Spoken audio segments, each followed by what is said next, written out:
Right, thanks, Frankie. We are less than 1 month away from recreational marijuana becoming legal in the country, cannabis.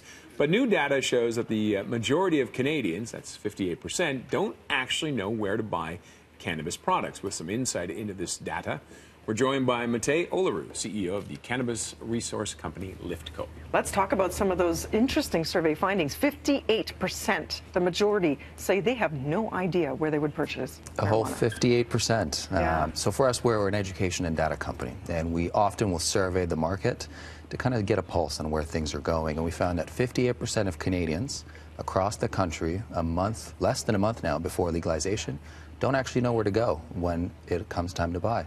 Were you getting any answers from them as to why they don't know? That just seems massive considering the conversation we've had. A lack of marketing because they can't, first of all, right? That's definitely part of it. And you also see a huge discrepancy across the country. For example, the Maritimes, only 44% didn't know where to consume. In Ontario, you have closer to 60%.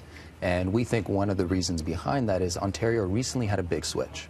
We used to think it was going to be a provincial-owned store, the OCS, and just over a month ago, we now went private. But no one knows where those private stores are, where they'll be, what they'll look like.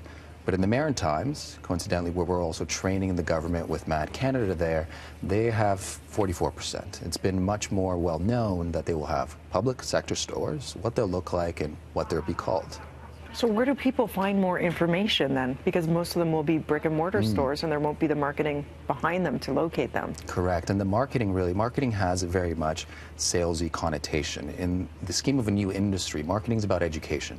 And because we're prohibiting certain information about products, you know, the government has prohibited talking about what the product does. Plain package, warning labels, but you don't know what it will do.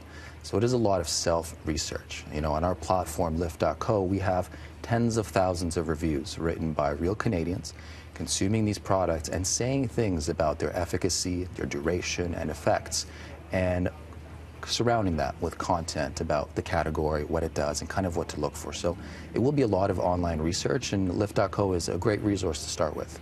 And there is a lot of education with this because there are so many options when it comes to it, right? Definitely. You know, I think often people will think it's green, it's all the same. But what will happen definitely is you'll walk into a brick and mortar store or look online on the OCS's website, for example, come October, and you'll see, let's say, 10 products with the same THC and CBD percentage. Those are the most well-known active ingredients, and they will have the same percentages, but they will be in a black or white box or a different color. And as a consumer, you'll say, well, how will these make me feel? Yeah.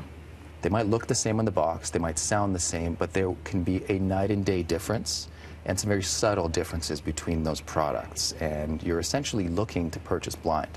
So it's really about educating yourself and understanding how different products, different types of products will make you feel quite different. Because there is no governing body to help decipher that, to put any sort of health claims or labels or ingredients even. Usually it's sight unseen. So that's such an important database for people to exchange information to learn, be it medical or recreational. That's a whole other thing. Definitely. I mean, Health Canada is the regulator, and they want to make sure that they protect the public, get it out of the hands of children, which is a very, very admirable initiative, and I think they're doing a good job.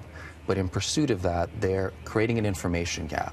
So they might limit information to an extent, whereas a consumer, you don't know enough to make an informed purchase. What will this do to me? How long will it last? That's information that will be absent on the boxes, and it is a resource like ours that I think will be able to help Canadians make better informed decisions. Yeah.